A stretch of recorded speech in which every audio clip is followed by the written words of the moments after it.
Hoy vamos a seguir ampliando en este espacio tan interesante del género y entender que, bueno, que el objetivo final de nuestro desarrollo es conseguir que el género se vaya poco a poco disolviendo, que cada vez sea menos un problema y más un espacio de posibilidades, que cada vez las personas se puedan vivenciar más a sí mismas desde la libertad. Y en este camino hacia la libertad, el último espacio siempre es el más íntimo, el más encerrado, el más privado. Y por supuesto, es el tema que nos ocupa hoy, en el día de hoy, que es precisamente la sexualidad. Podemos tener y desarrollar un espacio igualitario en lo laboral, incluso en el espacio público, con las familias, en la casa, con las tareas, pero es precisamente la sexualidad, la forma en que nos relacionamos hombres y mujeres desde el placer, es ese espacio último el que tan difícil es, muchas veces, especialmente para los hombres, cambiar y desde luego para la sociedad plantearlo de otra forma. Durante muchos años el patriarcado ha elaborado sistemas estructurales de control a través del género. Y en el caso de la sexualidad, del control de la sexualidad de las mujeres, no solamente la sexualidad reproductiva, sino aquella que tiene que ver con el poder, con el placer y con el disfrute, pues han sido especialmente controladas esas sexualidades de las mujeres y apenas ahora, en estos últimos años, en este último tiempo, con esta ola del movimiento MeToo, con esta ola del movimiento feminista de cuarta generación, con la cuarta ola del feminismo, con la denuncia permanente de esas situaciones que se producen, no ahora de forma especial, sino desde hace mucho tiempo, de abusos sobre el cuerpo y el espacio sexual de las mujeres, el espacio de placer de las mujeres, pues afortunadamente estamos dando pasos muy importantes, avances muy importantes en el cambio hacia la igualdad. Pero no vale con que las mujeres protesten, luchen por esos cambios desde su realidad cotidiana, sino que es precisamente necesario que seamos los hombres también los que demos ese paso adelante, ese movimiento de cambio y evitemos las situaciones de agresión. Comentaba la compañera Vargas, la licenciada Tamara, que pertenezco a una organización que es de aquí del Ministerio de Sanidad, que es específicamente sobre salud y género. En principio comenzó llamándose Salud y Mujer. Y de este departamento, de esta sección de investigación, donde hay muchas personas que están dentro de la propia administración, pero también somos hasta 23 profesionales distintos de todas las categorías relacionadas con la sexualidad y la reproducción, pues, bueno, pues en este espacio, hace no tanto, tuvimos una conversación sobre las medidas para evitar las situaciones de abuso, para evitar los embarazos no deseados, no planificados, para evitar todo eso que tiene que ver con cómo los hombres y las mujeres nos relacionamos desde el cuidado o justamente desde lo contrario, cómo nos relacionamos en igualdad en la sexualidad o generamos situaciones de daño que pueden ser embarazos no deseados, no planificados, que no tiene que ver solamente con lo que las mujeres decidan, tiene que ver con lo que ocurre entre las personas que están en esa relación, por supuesto, y fundamentalmente también los hombres. Así que, bueno, pues hicimos una serie de parámetros básicos de educación, de cambio en todos los ámbitos, cómo el Ministerio de Sanidad podía ir gestionando determinado tipo de acciones desarrolladas a través de esa estrategia para cambiar la situación actual. Bajar el número de situaciones de violación, bajar el número de situaciones de embarazos no deseados no planificados. Estamos a casi la cabeza de Europa aquí en España, con embarazos a adolescentes. ¿Qué les voy a contar a ustedes en el espacio de Puerto Rico y el entorno, donde esto también es una problemática social muy grave, una problemática psicosocial, porque depende de la identidad y depende, por supuesto, de la sociedad en la que nos hallamos? Pero bueno, específicamente se desarrollan 20, 30 líneas de acción y cuando vamos más o menos por la mitad de la redacción, les pregunto al resto de compañeras y compañeros cuántas de estas acciones sería necesario tomar si los hombres cambiáramos. ¿Cuántas medidas de prevención de violencia sexual, de violencia sobre el cuerpo de las mujeres, de situaciones en riesgo, de esas mujeres que mueren asesinadas en la calle, pero también violadas en la casa por un familiar cercano, cambiarían si realmente los hombres cambiaran? Y la respuesta es muy fácil. Prácticamente ninguna de esas acciones sociales de intervención sobre sexualidad sería necesaria, o muy poquitas, si los hombres sencillamente planteáramos un modelo de relación diferente. En este sentido, claro, es fundamental que los hombres tomemos conciencia sobre la sexualidad y sobre lo que el género hace con la sexualidad, con nuestra sexualidad como hombres. Pues lo primero de todo, la sexualidad es identitaria para los hombres de forma extraordinaria y por encima de lo que lo es para las mujeres. Dicho de una forma muy clara. Los hombres tenemos una identidad, quiénes somos como hombres, cómo nos identificamos como hombre, y uno de los parámetros de ritual de paso, de explicación de nuestra vida y nuestras relaciones, tiene que ver con la sexualidad, Cuanto más parejas sexuales tenemos, cuantas más relaciones tenemos y podemos incluso contar o hacer estadística de esa cantidad de relaciones que hemos tenido, pues mayor es nuestra masculinidad. Hay un pensamiento en ese modelo tradicional patriarcal donde el hombre es más hombre cuanto más sexo tiene y cuantas más parejas sexuales tiene. Pues esto que parece más de la Edad Media que del tiempo de ahora, pues sigue siendo una realidad, por ejemplo, para los adolescentes, sigue siendo una realidad para muchos hombres que se colocan en el machismo y por lo tanto sigue siendo un tema que hay que abordar y hay que hacer un abordaje integral. Hay que hacerlo desde todos los parámetros para poder entenderlo y entender que una violación sobre el cuerpo de una mujer es bien diferente a que si esa violación se produjera sobre el cuerpo de un hombre. Porque hay una suplementación de una desigualdad de base y es que la sociedad de origen, nuestra sociedad patriarcal, va a generar un lugar de menos poder, menos fuerza, menos implementación de posibilidades en las mujeres que en los hombres. Esto de una forma muy práctica es muy fácil. Los hombres hablan con cierta libertad, en mi país, en el suyo y en todo el espacio patriarcal, da igual que sea Estados Unidos, que sea Europa del Norte o Europa del Sur, a la hora de vivenciar y exponer sobre la sexualidad, la verdad es que todavía estamos en ese machismo más tradicional, más estructural, ¿no? Cuando una mujer habla libre y abiertamente de sexualidad, en un espacio público, laboral, amical, en su familia, rápidamente es juzgada. Rápidamente se pone en cuestión su valor, su honestidad, su virginidad. Y sin embargo, cuando es el hombre el que habla de su sexualidad, se celebra, se plantea como algo importante, algo de desarrollo, algo de crecimiento. Cuando hablamos de la sexualidad de los hombres es cuanto antes mejor, porque está desarrollándose, está aprendiendo, está creciendo. Si es la sexualidad de las mujeres, hay que marcar muy bien cuál es la edad de consentimiento, cuál es el lugar, desde dónde se produce. Es para poder encontrar un lugar adecuado en la igualdad para esto que tiene que ver con las sexualidades, para poder construir una sexualidad donde el género no genere tantas diferencias discriminativas, donde lo que las mujeres y los hombres hacemos es tan diferente, hay fundamentalmente que recurrir a los espacios de educación. Y eso es precisamente lo que hacemos nosotros aquí en el proyecto Ulises, en la estrategia de salud sexual y reproductiva y en tantas otras intervenciones que llevamos a cabo.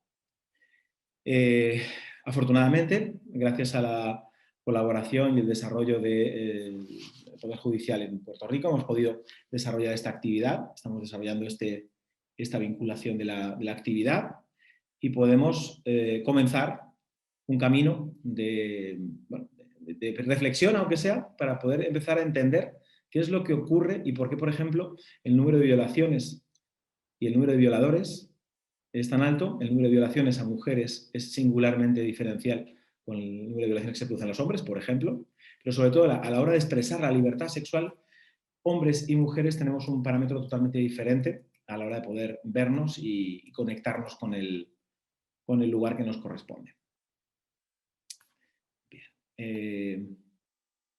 Un segundito, que me está dando algunos problemas técnicos porque saben ustedes que la técnica es patriarcal también y cuando hablamos de género se pone muy nerviosa, entonces empieza a bloquear cosas rápidamente. A ver si quiere permitirme hacer el cambio. ¿Vale? Bien, aquí tenemos. Este proyecto está financiado sin duda a través de la Oficina de Violencia contra la Mujer, porque esta se produce y se produce especialmente también a través del cuerpo. Se nos olvida muchas veces que el cuerpo es la implicación concreta y directa de esa sexualidad. Por lo tanto, lo primero sería entender de qué estamos hablando. Cuando hablamos de sexualidad y hablamos muchas veces de violencia sexual, yo creo que hay un error conceptual también, porque si la sexualidad es placer, la violencia sexual son dos palabras que no podrían estar en la misma frase. ¿Sí? Podemos hablar de violación, podemos hablar de agresiones relacionadas con el cuerpo y la sexualidad de las personas, pero si es sexualidad, nunca puede generar violencia o daño sobre el otro. La sexualidad, por su definición, son formas diferentes de disfrute, de placer, y por tanto no debe incluir en ningún caso la violencia. La violencia no puede estar en esta definición de la sexualidad. Por lo tanto, delitos sexuales, tenemos que hablar de delitos sobre el cuerpo, o delitos relacionados con la violación, pues en realidad son violaciones, no es una violencia sexual como tal, porque esto nos colocaría en un lugar conceptual un poco extraño. Pero bueno, para no complicarlo demasiado y para entenderlo muy sencillo, para entender lo que es sexualidad de lo que no es, hay un parámetro fundamental. Igual que para saber si hay una discriminación o no, lo que hacemos es cambiar a los personajes. Es decir, si vemos que hay una situación de discriminación sobre las mujeres, basta con cambiar el personaje de una mujer por el de un hombre y ver qué sucede. Si al cambiar el personaje nos suena raro, quiere decir que hay una discriminación, es decir, que el daño que se está produciendo sobre la mujer no lo consideraríamos oportuno sobre los hombres, pues evidentemente sobre la mujer tampoco. Por ejemplo, el cuestionamiento de la sexualidad de las mujeres de forma permanente y decir que por hacer uso y disfrute de su cuerpo son inmediatamente consideradas, tildadas o cuestionadas moralmente, y cuando se trata de un hombre en absoluto, pues evidentemente esa diferencia discriminativa está generando un daño sobre las mujeres y es sencillamente una discriminación. Pues en el tema de la sexualidad ocurre exactamente lo mismo. ¿Qué es sexualidad? Todo lo que tiene que ver con el consentimiento y el deseo. Y no son lo mismo. Yo sé que a nivel jurídico esto, por ejemplo, supone un problema, ya lo ha supuesto en mi país, a partir, por ejemplo, del famoso juicio de la manada, los 3 juicios habidos y los que quedan, porque evidentemente la manada no era la primera vez que actuaba, ni que actuaba en el cuerpo, sobre el cuerpo de una mujer para generar esos espacios de violencia. Y, por ejemplo, se considera esta cosa del consentimiento. Pues, hay que pelear no por el consentimiento, sino por entender que la sexualidad tiene que ver con el deseo.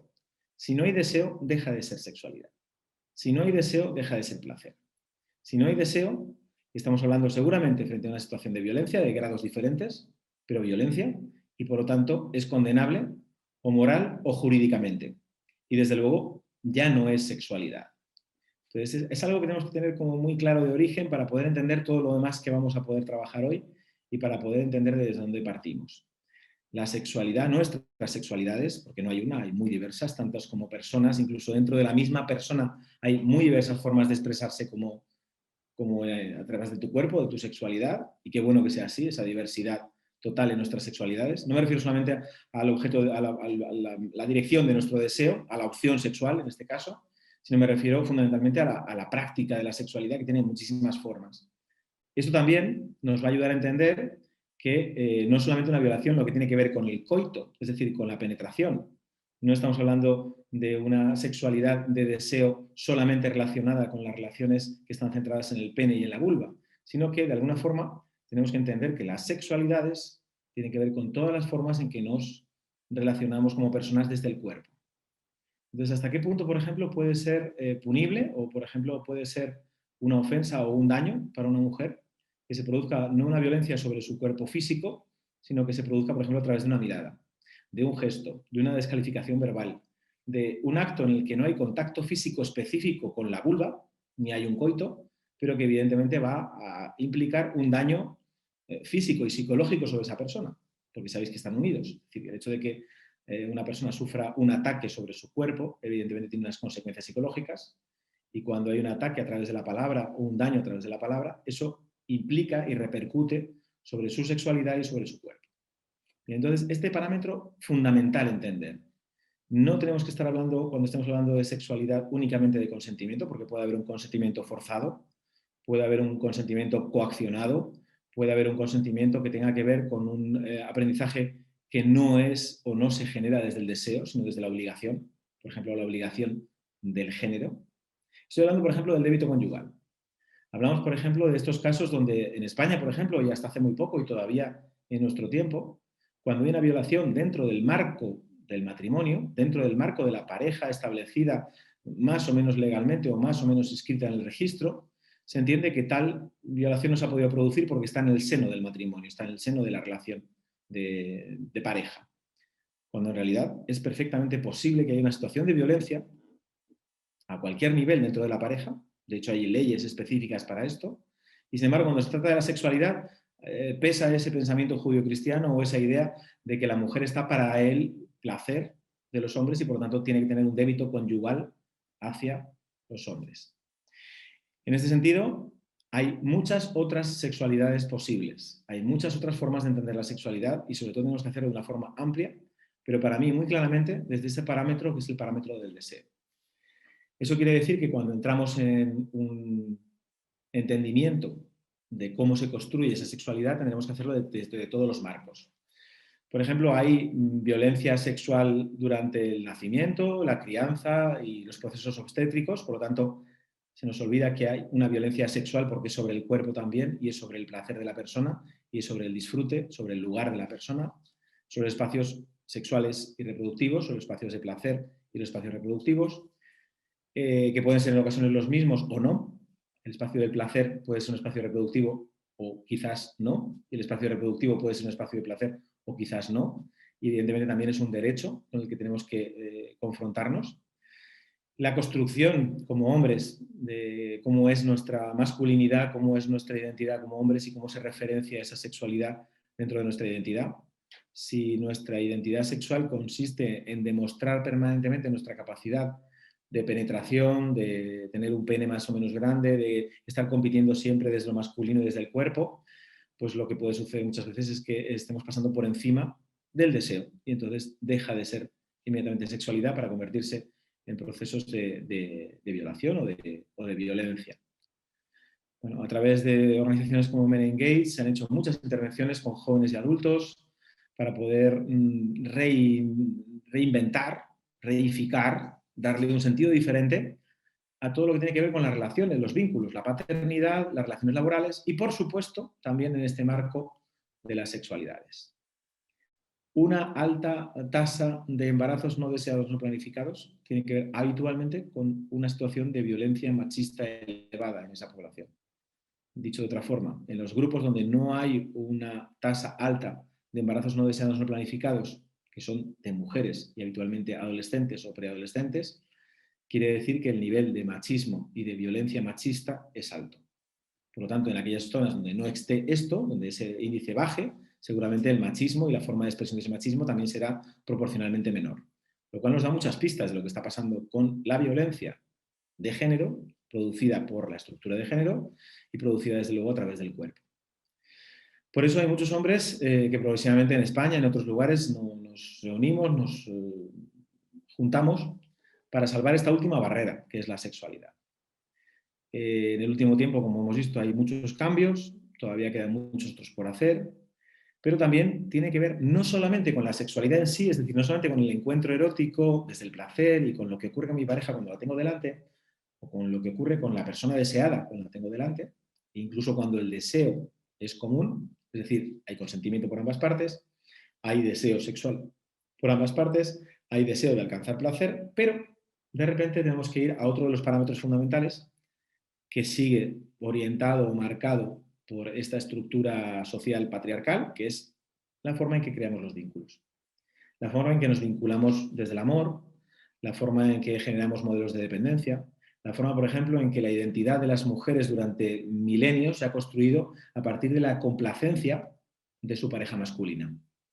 O que es posible que su lugar social se corresponda o tenga que ver con la capacidad de casabilidad, por ejemplo, que es el caso de nuestra personaje de Walt Disney, de cualquiera de las princesas Walt Disney, ¿no? Que su categoría crece y fueron felices y comieron perdices cuando ella por fin encuentra pareja y encuentra lugar, ¿no? Pero nunca nos cuentan qué es lo que pasa después de las perdices, qué es lo que pasa que después cuando se acaba el cuento y cómo es ese cotidiano de vida cotidiana en el desarrollo de los vínculos.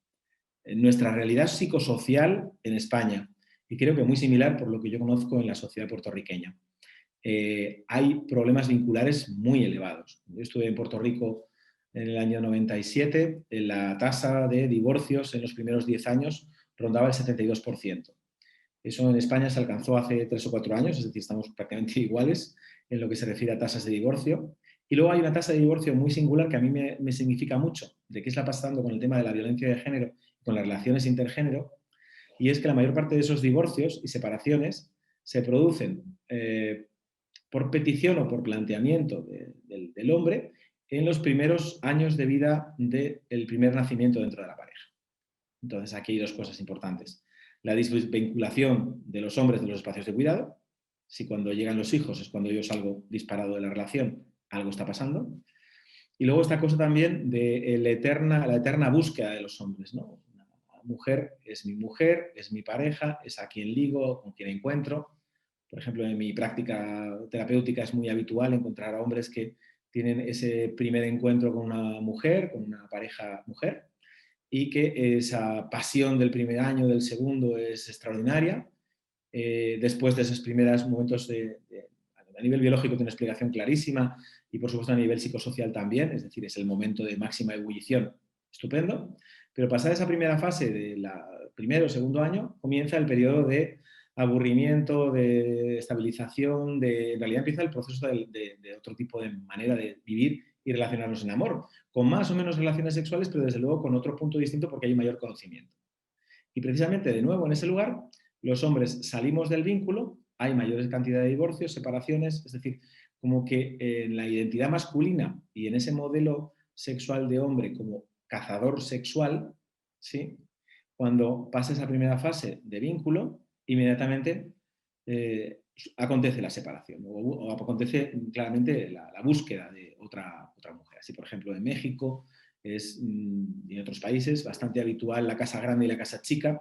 Es la mujer con la que crío, la mujer con la que tengo a mi crianza, mis hijos y mis hijas, la mujer que me satisface sexualmente, ¿no? Como dos espacios diferentes, como dos espacios no relacionales y de nuevo que coloca al hombre evidentemente en una posición de poder, una posición de elegir libremente, de tener sus dos espacios, sus dos casas grande y chica, y desde luego eso no sucede ni en la misma proporción, ni de la misma forma en la otra dirección. Es decir, no hay mujeres que tengan habitualmente dos o tres casas con hombres diferentes para tener la crianza con unos y el placer con otros, ¿no? Esta cosa tiene que ver fundamentalmente, para entenderlo claro, en que los vínculos para los hombres no son vínculos que identifiquen o que reidentifiquen a la persona. Es decir, cuando un hombre se conecta desde el amor con otra persona, en el espacio de socialización, inmediatamente hay como una especie de pérdida, ¿no? Has perdido tu libertad, te cazaron, por eso se hacen las despedidas de soltero, ¿sí? Luego que las mujeres hagan despedidas de soltera es históricamente posterior, ¿no? Despedir de la vida de soltero para empezar una vida supuestamente, no sé, dicen más adulta o más comprometida desde la pareja o desde la familia, pero en realidad se vive como una pérdida de lugar, es decir, como estoy entrando en una segunda fase de mi vida donde pierdo libertad, donde ya no soy quien quería ser, donde ya no estoy con plena libertad de hacer lo que quiero y deseo en cada momento. Me preguntan muchas veces si hay algo de biológico en esto, ¿no? De si realmente las mujeres buscan el vínculo porque hay algún gen, alguna estructura fisiológica que les que les genera tendencia a la fusión, al conectar desde la pareja, al tener un vínculo real. Y bueno, pues en realidad no existe tal. No ha habido muchas investigaciones y no hay ningún gen que sea mayor fidelidad de la de las mujeres y menor la de los hombres. Se habló, por ejemplo, del telómero 2334, que es pues es una pequeña patita de un gen que supuestamente el gen 2334 es un gen que tienen los hombres que son infieles y las mujeres no. ¿Vale? Solo que a la hora de hacer la investigación, fíjense qué curioso, investigaron solamente con los hombres. Y salió que 6 de cada 10 hombres tenían esta patita de gen, esta determinación genética, y que por lo tanto eso justificaba la infidelidad. Bueno, pues en realidad no. Puede haber miles de tendencias o estructuras fisiológicas determinadas, pero no es tal, porque, por ejemplo, esta investigación no hizo investigaciones con mujeres, entonces sencillamente las mujeres no es que tengan este telómero o no, es que no se investigó con ellas. Sencillamente es como que, bueno, pues se plantea y se justifica permanentemente este rol de hombre sexual cazador. Si unimos este rol con la estructura de lo que está pasando a nivel social y de la situación de abusos y la situación de violaciones dentro del marco patriarcal, de violaciones de la libertad, el cuerpo y el deseo de las mujeres, pues nos explica muchas cosas de lo que está sucediendo. Si además entendemos que el modelo relacional es el de Walt Disney, donde ellas se aferran al vínculo como algo que es identitario, como algo que les refuerza la identidad por el hecho de estar en pareja, y a los hombres justamente lo contrario, pues volvemos a esa pelea que ya comentábamos en la primera sesión de los hombres consigo mismos, ¿no? Si ser hombre significa no ser mujer, estoy peleándome permanentemente con el no ser o no manifestarme en femenino. Si ser hombre y ser un hombre libre, poderoso, las mismas palabras, ¿no? Está la solterona y el soltero de oro. El soltero de oro es ese que tiene la libertad de ir por todos lados, sino en mi pueblito, lo llaman mozo viejo, que es mozo, pero bueno, más mayor, pero es mozo. ¿Vale? Y a las mujeres se les llama solteronas, ¿no? Ay, pobrecita, que se va a quedar sola toda la vida, ¿no? Entonces, es como que, de alguna forma, el vínculo, las relaciones sexuales empoderan de forma diferente a las mujeres y a los hombres. A las mujeres les empodera el vínculo desde lo amoroso y a los hombres nos vincula y nos da fuerza en lo identitario la sexualidad desmedida o sin control o sin medida, ¿no?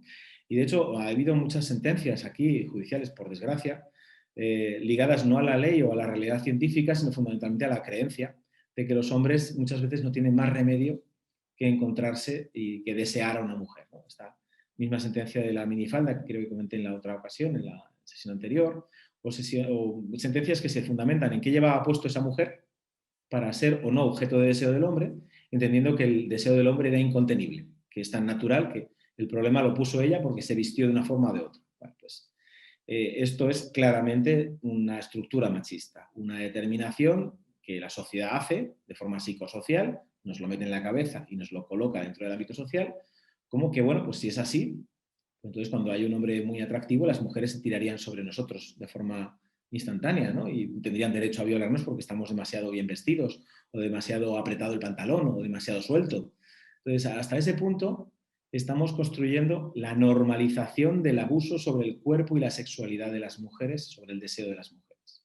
Y por lo tanto, sobre la violencia que se produce sobre sus cuerpos.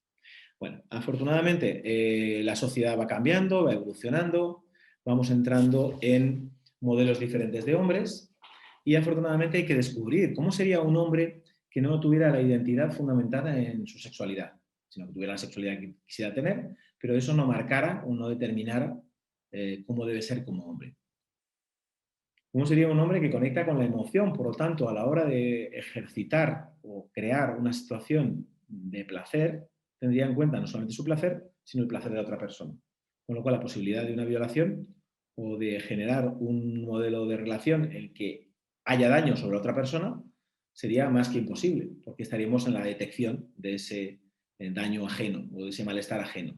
Eso se llama empatía, es muy fácil.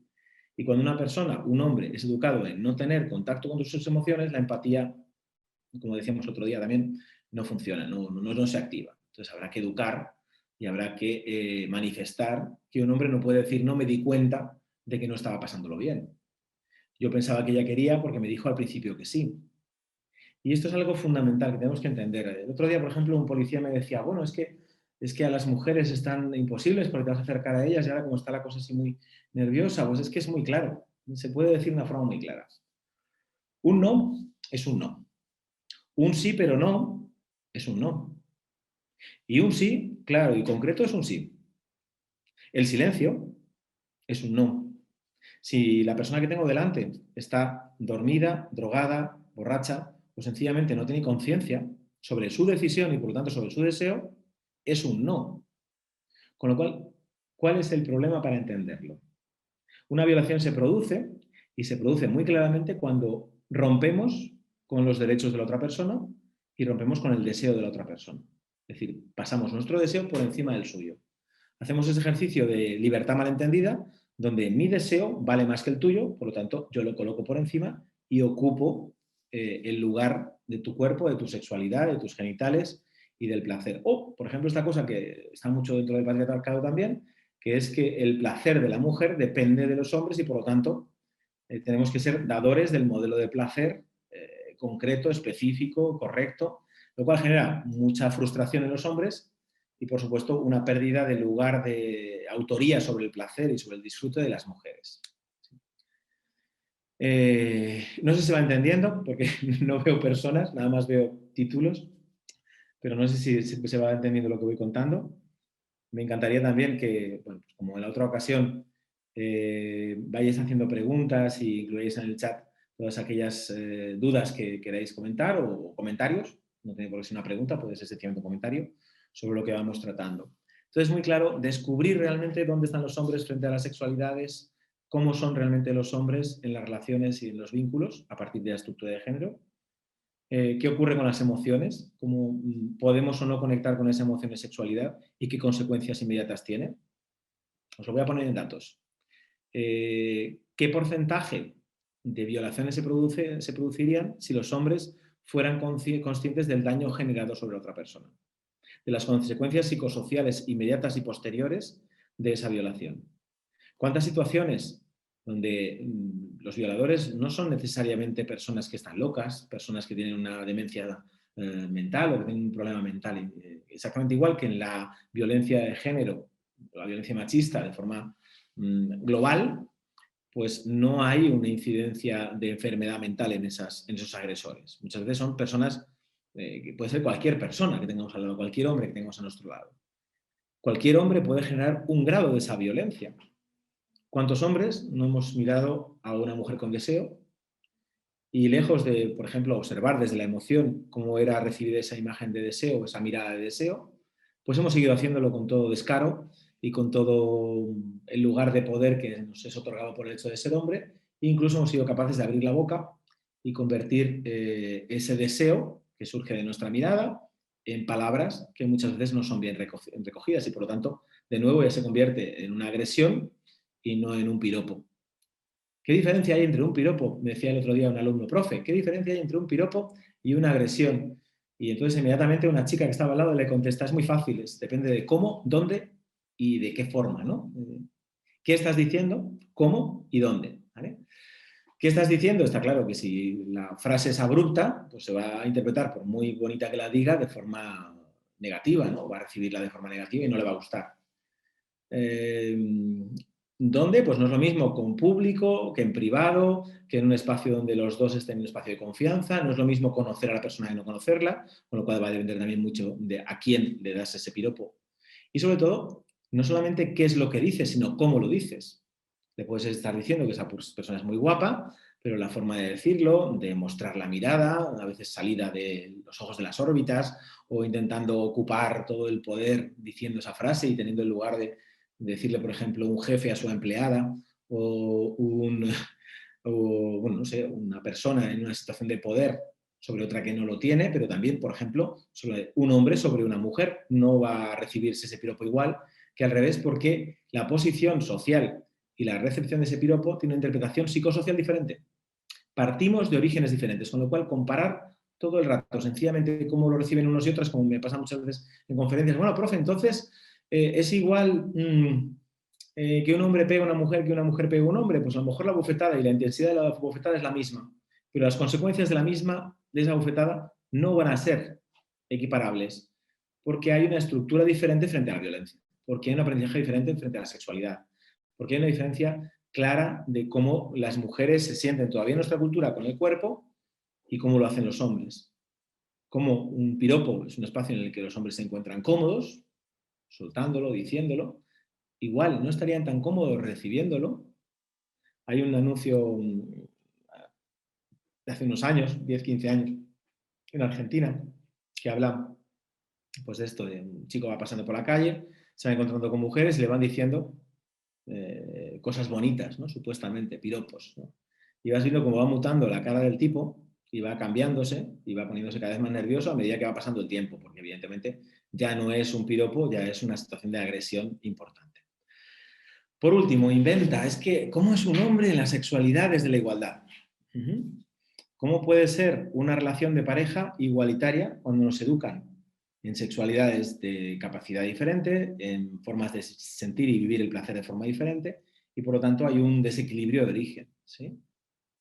Decía una alumna el otro día, profe, ya lo sé, yo lo que tengo que hacer, claro, porque esta es la dicotomía, la situación de desequilibrio de muchas chicas adolescentes en este momento. Por una parte, la sociedad, el TikTok, el Instagram, la moda de las grandes tiendas o de las grandes marcas les está diciendo, vístete de esta forma, utiliza este tipo de sexualización de tu cuerpo, muestra cuanto más puedas, si es un pantalón corto, cuanto más corto mejor, si es un top, cuanto más pequeño mejor, si puedes mostrar el pecho no hay problema, es decir, le está incitando de alguna forma a que su cuerpo se muestre y se muestre con deseo hacia los varones, es decir, que se muestre hacia ellos, así en las redes sociales, por ejemplo, donde las chicas bailan para el espectador, pero los chicos no bailan para la espectadora, ¿no? Y de repente, pues la otra parte, ¿no? Y es que ya te has pasado, ¿no?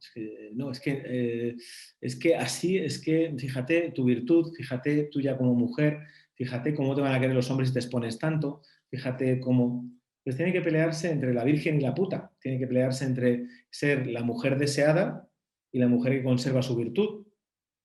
Dicotomía que los hombres desde luego no tenemos, porque bueno, pues estamos ahí abiertos a la sexualidad todo el tiempo o de alguna forma nos educan para que así sea.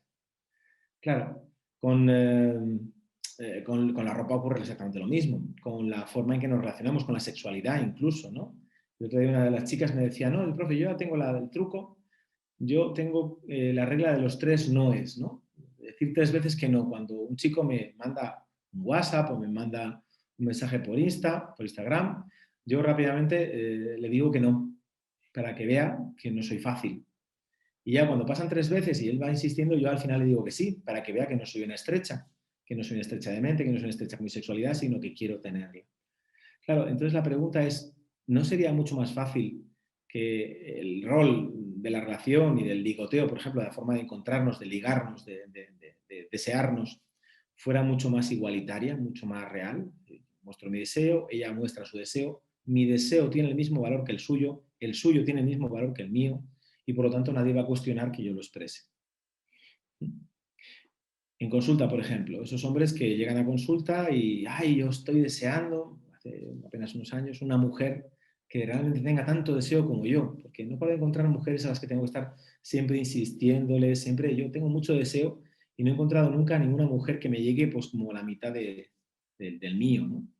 Y bueno, pues ahí el universo hace de las suyas y pues este paciente encuentra a la mujer perfecta, a la que estaba buscando, del, de la fantasía del Edén, ¿no? Esa mujer que tiene tanto deseo o más que él. E inmediatamente él entra en colapso, porque la sociedad no entiende todavía o no permite o no socializa en la igualdad, en el deseo, en la sostenibilidad del deseo, en la libertad, en las relaciones. No, no, yo puedo tener mi casa grande, mi casa chica, yo tengo una relación abierta, yo poliamor. Claro, esto muy bien mientras es el hombre el que la manifiesta, pero cuando es la mujer inmediatamente se convierte en un conflicto y si te vas con otra te mato. Hasta el punto de que realmente lo que se está poniendo en cuestión es la virtud, la sexualidad de la mujer como si fuera un derecho y un objeto poseído por el hombre.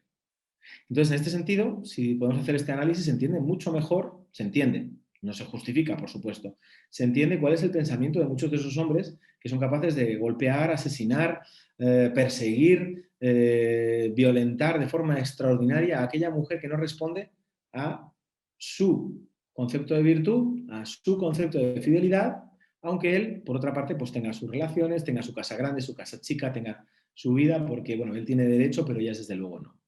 A él le viene de forma natural y desde luego a ellas no. Bueno, pues esto es un problema que tiene que ver con la sexualidad y con la forma en que entendemos las relaciones, el amor y los encuentros, ¿no? ¿Qué es lo que ocurre con la identidad, con el espacio de la persona? ¿Qué es lo que ocurre con la sexualidad? La sexualidad es integral. Es no sé qué porcentaje decir, pero es un porcentaje muy amplio de lo que hacemos. Si la sexualidad tiene que ver con el placer, tiene que ver con cada cosa que decidimos o hacemos desde el placer. Bueno, y habrá alguien que me diga, pues oye, pues Eric, no, esto no puede ser. Una cosa es la sexualidad y otra cosa es que a mí me guste dormir una siesta. Bueno, pues a nivel biológico no. A nivel biológico, por ejemplo, a aquellas personas que les gusta mucho utilizar la biología, os puedo decir que las endorfinas que se ponen en marcha en una siesta española o puertorriqueña, en esa pequeña momentito de estar justo antes de levantarte o recién dormido que empieza a caerse la babita del gusto que estás teniendo, ese tipo de gusto y de placer es muy similar a nivel fisiológico que el placer sexual que tú tienes cuando hay un encuentro erótico, cuando hay deseo y cuando hay una serie de cosas que se ponen en marcha también, aparte de esas endorfinas. Pero también nos sucede que a la hora de entender la sexualidad, en lugar de entenderla como un constructo completo, donde, por ejemplo, hay espacios de cuidado, donde, por ejemplo, hay espacios bueno, pues de sostenimiento de esa pasión y de ese cuidado, pues hay de nuevo una valoración diferente. Tanto en las relaciones en Walt Disney, en las películas de amor y pasión, donde él siempre está colocado en el malestar emocional y ella siempre va a salvarlo, como en aquellas situaciones cotidianas donde las mujeres están sosteniendo la relación y siendo capaces de adaptar toda su vida en función de la vida de su pareja, habitualmente en este modelo de relaciones de poder dentro de los espacios heterosexuales. Por desgracia, ocurre también en las relaciones homosexuales, donde hay una persona que se coloca en el lugar de poder y una que no se coloca en el lugar de tanto poder, porque ese es el modelo de amor. No que sean ya hombres o mujeres, sino que sencillamente dentro de ese modelo de amor sigue habiendo esa diferencialidad donde la vida de uno se interdependiza del otro. El equilibrio no es o no se ve fácilmente ni en las películas, ni en Walt Disney, ni en, por supuesto, la publicidad o la forma en que nos vinculamos, ¿no? La sexualidad, por ejemplo, es un espacio de placer, disfrute y de identidad, de poder masculino. En las mujeres no. En las mujeres todavía no. Ojalá las mujeres se empoderen, los hombres nos empoderemos y podemos tener una sexualidad sin tener que tener una sexualidad por encima de la otra persona, sino empoderarnos de nuestra propia sexualidad.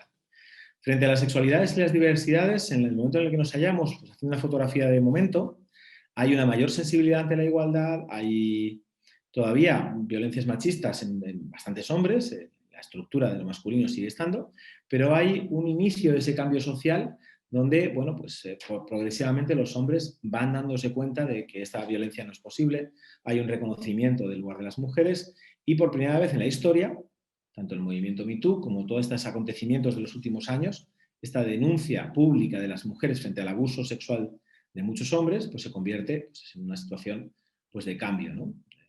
Cantantes famosas, artistas, actrices, que denuncian las situaciones de abuso que se dan, por ejemplo, dentro del mundo de la discografía, del mundo de la música, del mundo del cine, pero también en el mundo jurídico, también en el mundo del derecho, también en el mundo de la sanidad, también en el mundo de la universidad. Y al final lo que sucede es que esa situación donde el poder de los hombres se ejerce de forma permanente y también se ejerce a través del abuso sobre el cuerpo, que es como el final, es el final del control, es el control ya no solamente sobre tu idea, sobre tu concepto de persona, sobre las relaciones, sobre el poder en el trabajo, sino directamente sobre tu cuerpo. Fíjense qué importante esto. Estamos hablando de que una violación sobre el cuerpo es una violación sobre todos los parámetros de mi vida. Una violación en el trabajo de mis derechos como mujer, evidentemente genera un daño en lo laboral y también en el daño en relación a la identidad. Pero cuando estamos hablando de la sexualidad y es un abuso sobre el cuerpo, y así pasa con las personas que sufren ese tipo de situaciones de abuso, pues lo que sucede es que hay una continuidad en esa situación de abuso y que genera una serie de efectos secundarios bastante graves. La pregunta es cuántas mujeres han sufrido abuso sexual. Dice la OMS que en el tercer mundo son 8 de cada 10 y en el primero y segundo estarían en torno a 2, 3 de cada 10. En realidad depende de lo que definamos como abuso sexual. Si estamos hablando de violación, contacto genital y violación física, ¿vale? Es decir, una relación coital no deseada, podríamos estar en esas cifras. Pero si hablamos de relaciones donde la mujer ha sentido que ha habido abuso sobre su cuerpo, os diría que son 10 de 10 y 10 de 10. 10 de 10 en el primer mundo, en el segundo, en el tercero y en el cuarto. Porque toda mujer a lo largo de su vida ha recibido algún tipo de abuso en un espacio patriarcal sobre y a través de la mirada, el contacto, la sexualidad, poner en duda su valor como mujer, poner en duda su cuerpo. Otro día fantástico, una compañera en Instagram publica una foto donde se publica con una camiseta que pone "Mi cuerpo no necesita tu opinión". Es un mensaje directamente dirigido hacia los hombres. Yo puedo vestir como quiera, con un pantalón más largo, más corto, pero eso no te da derecho a ti, me refiero derecho humano, me refiero derecho legal, a que tú tengas la libertad o creas de estar en la libertad, que en realidad es en el abuso, de decirme, opinar y propulsar cualquier tipo de improperio, de cosa bonita o fea o insulto o lo que tú quieras sobre mi cuerpo. Es mi cuerpo. ¿Sí? Imagínese al revés. Imagínate que todas las mujeres cada día tienen la necesidad de decir algo sobre nuestro cuerpo, de juzgarlo permanentemente, de decir si estamos muy gruesos, muy flacos, muy grandes, muy pequeños, y esto además lo hacen con el apoyo de 4.000 años de matriarcado opresor, ¿sí? Un modelo donde las mujeres dominan el mundo y sus valores dominan el mundo. ¿Cómo nos sentiríamos los hombres? ¿Cómo se siente un hombre, incluso en este mundo patriarcal, cuando de repente una mujer le cuestiona o le dice sobre su cuerpo? ¿Cómo reacciona frente a este tipo de circunstancias? Si está muy delgado, muy grueso, muy... claro, hay una ofensa, hay un malestar, pero es que nadie le ha pedido esa opinión, pero ellas tampoco no han pedido la nuestra. ¿Sí?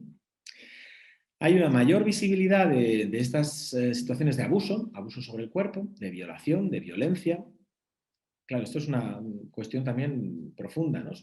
Ya comentamos algo sobre el otro día, ¿no? La diferencia entre el abuso y la violación a nivel legal, pero a nivel estructural y vivencial es lo mismo. ¿Qué diferencia real hay? Si en ambos se genera un daño sobre el cuerpo.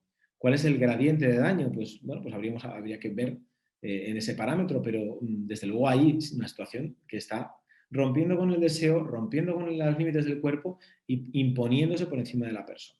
Con el gravamen, además, de que la cultura nos ha colocado en lugares diferentes, la sociedad nos ha colocado en diferentes lugares sexuales a las mujeres y a los hombres. La normalización de los abusos que se produce de forma simultánea a la visibilización de los mismos. Esto es un poco complejo, pero muy fácil de entender. Estamos haciendo una mayor cantidad de denuncias de las violaciones y las situaciones de agresión sobre el cuerpo de las mujeres. Y entonces ya se entiende que es normal que una mujer sufra abusos, que es habitual, que lo raro es que no. Y la verdad es que estadísticamente es real, es así. Pero no podemos permitir que eso convierta en la situación en algo normal. Es algo habitual, es algo que se repite demasiadas veces por demasía y que tenemos que generar, desde luego, ya a estas alturas en cambio, ¿no? Generar otro tipo de valor. Porque si no, le resta valor o lugar a esa situación de violación, le resta incluso gravedad, ¿sí? Ah, abusaron de ti, sí, lo normal, ¿no? En la escuela te dijeron cosas sobre tu cuerpo, claro, pues es que me pones una minifalda, entonces es normal, me dijeron lo normal. Sale tu hija adolescente de fiesta y vuelve y, bueno, ¿qué tal? ¿Cómo fue la cosa? ¿Te divertiste? Bueno, sí, los chicos, algunos dijeron lo normal. ¿Qué es lo normal? Decir lo que quieran por encima de tu deseo, decir lo que quieran sobre tu cuerpo porque se creen en derecho de poder decirlo, pues eso para mí no es normal, o no debería ser. Ya hablamos un poco del porno la otra vez, pero el porno es un modelo educativo por encima de otros. No hay educación sexual en los centros, no hay educación sexual en la pareja, no hay educación sexual en la familia y por lo tanto el porno se convierte en un único referente de modelo de vinculación sexual, donde la mayor parte de las veces lo que se está produciendo es una situación de abuso, donde la mayor parte de las veces lo que se está visibilizando es una violación, donde el morbo es ocupar el espacio incluso con la negativa de la mujer, como ocurre, por ejemplo, en el porno japonés, y que eso excita todavía más al hombre. Entonces, estamos entrenando a miles de millones de violadores potenciales. Y además, le estamos dando el lugar de referencia en las películas. Y además, le estamos dando el lugar de referencia en la normalidad. ¿Sí? Aquí en mi país hay un famoso concurso. De hecho, mi hija se ha metido a hacer gastronomía por culpa de este concurso, que se llama MasterChef. Tiene dos versiones, una para adultos y otra para menores, para pequeños. Adultos suelen ser pues, más o menos famosos o gente de la calle. Y también hay un MasterChef Junior, ¿no? Que es con pequeños, con niñas y niños pequeños, entre 8 y 12 años. El tope de edad son los 12 años. Y uno de los monitores de este programa, que se emite en la primera cadena de mi país y que supuestamente debería ser una cadena pública y por lo tanto tendría que tener como mínimo el doble o el triple que cualquier cadena privada en lo que se refiere a conceptos morales y de cuidado de la imagen, puesto que es una televisión que pagamos con el dinero de todas y todos, pues hay un tipo que se llama a sí mismo Sugar Daddy, ¿vale? Que es, sabéis además, quienes investigáis o sabéis estas cosas, una categoría dentro del porno que puedes encontrar en Internet o que ellos y ellas pueden encontrar con cualquier edad a través de las redes. Y aparte de ponerse ese nombre tan sugerente, el tipo se dedica a decir cosas bonitas a una de las niñas de 12 años y a otra de las niñas de 9, de si quiere ser su novio, de que cuando acabe el plato le va a dar un beso. Y bueno, Eric, tú eres un exagerado, es que realmente es un beso, no es nada, no está diciéndole. Entonces, la última vez que me dijeron esto, con relación a este caso concreto, le dije, mira, vamos a ver un trocito de vídeo, ¿vale? Mira la cara que pone ella, esta niña de 12 años, cuando él le lanza el piropo.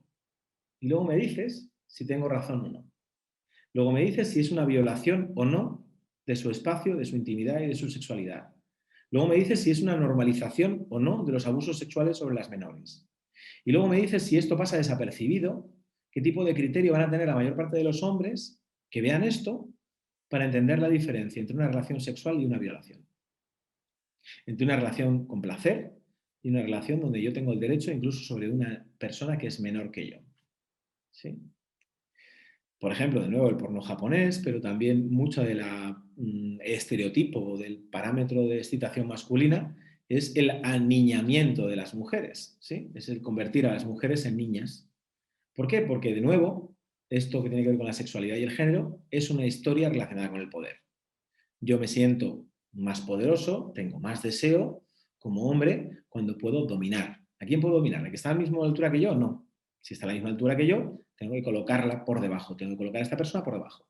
¿Cómo lo puedo hacer? Pues bueno, pues puede ser siempre mayor que yo, ese es el mito sexual, el hombre tiene que ser siempre mayor que su pareja mujer, y por supuesto aniñando a tu objeto de deseo. Objeto, y digo objeto con todas las palabras, ¿no? Porque en ese momento las mujeres se convierten en un objeto que no opinan sobre el deseo y la práctica sexual del adulto, ¿sí?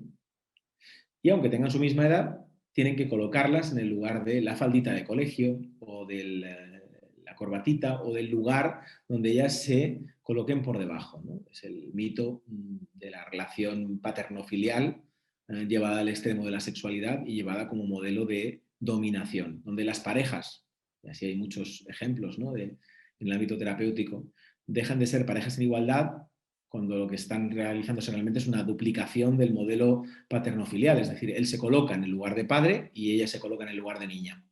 La pareja se rompe en el momento en el que uno de los dos decide romper con ese rol, habitualmente, fundamentalmente, ella, que sencillamente, independientemente de la edad que tenga, decide no tener una relación en sumisión o en dependencia de ese hombre que se ha colocado por encima. Y en ese tipo de casos os puedo contar, vamos, por toneladas, ¿no?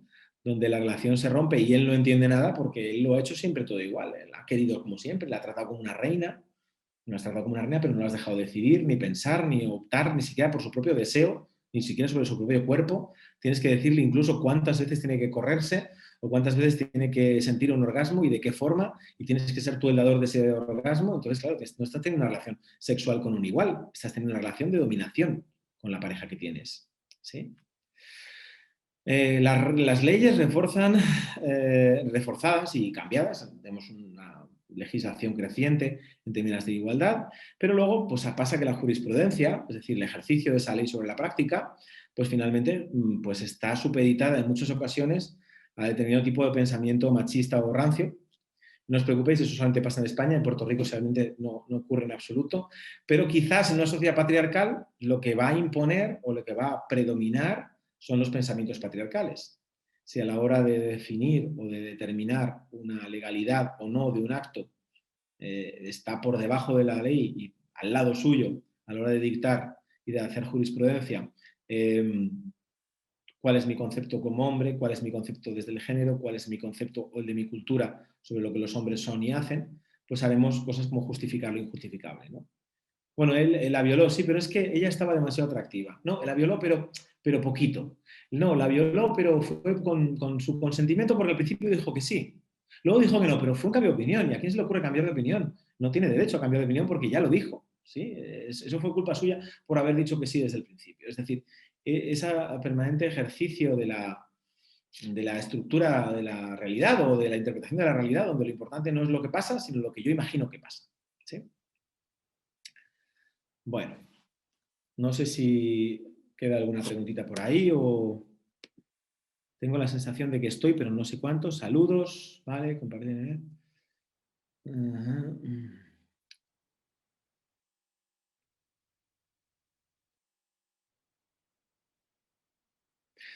Bueno, aquí hay algún comentario, sí, que habla sobre, bueno, pues que la sexualidad como concepto es parte de la pareja. Sí, bueno, pues es parte de la pareja hasta que se convierte en una situación delictiva o en un proceso de daño. Por lo tanto, si esa sexualidad es tóxica y va a generar un delito dentro o fuera del marco de la pareja, pues sin duda nos tocará actuar como agentes sociales.